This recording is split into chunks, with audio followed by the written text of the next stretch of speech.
Hello and welcome to Pushing Back, Ukraine Daily Brief.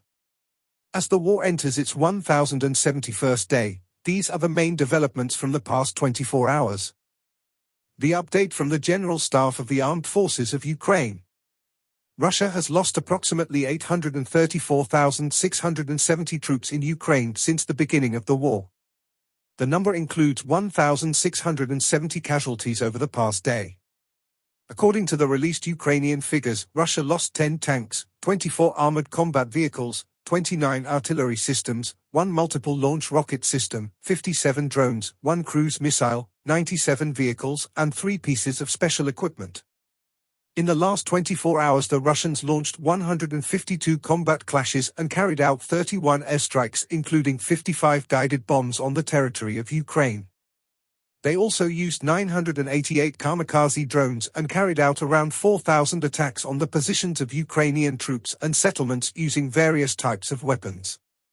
In its latest intelligence update, the UK's Ministry of Defence reports Ukrainian drones reportedly struck the Crystal oil depot near Engels, 2 airbase in Russia twice in January 2025. The attacks caused significant fires and damage, destroying several fuel tanks. These repeated strikes suggest improved Ukrainian capabilities to target Russian infrastructure. In its latest intelligence update, the Institute for the Study of War. The first official Russian delegation arrived in Syria since the fall of the Assad regime on January 28 to discuss Russia's continued use of its military bases in Syria.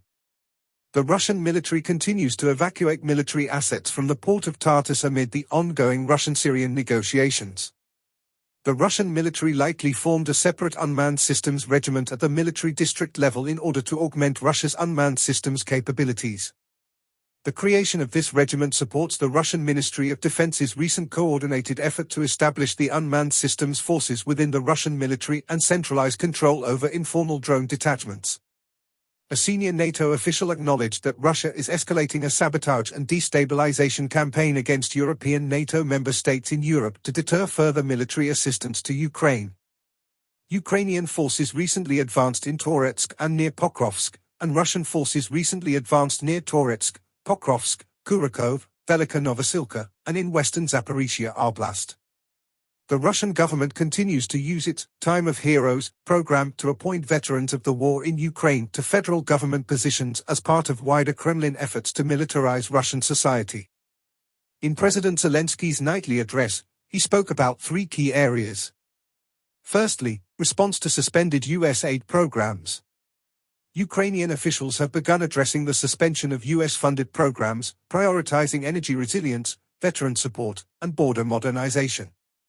Some initiatives will be funded internally, while discussions with European partners continue to secure additional resources.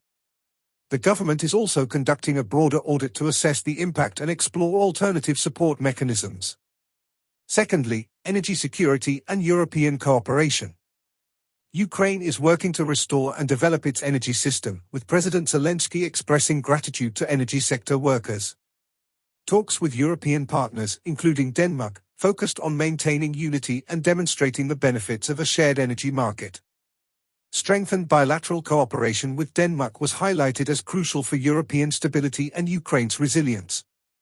Lastly, honoring Ukraine's fallen heroes. Ukraine commemorated the heroes of Krutty and fallen defenders, with President Zelensky paying tribute at Askold's grave. He emphasized the sacrifices made for independence and met with military cadets, reinforcing the importance of their role in securing Ukraine's future. The remembrance serves as a reminder of the nation's enduring fight for sovereignty. Thanks for following today's updates. Please don't forget to like and subscribe for more content. We'll return tomorrow with the latest news on the ongoing conflict.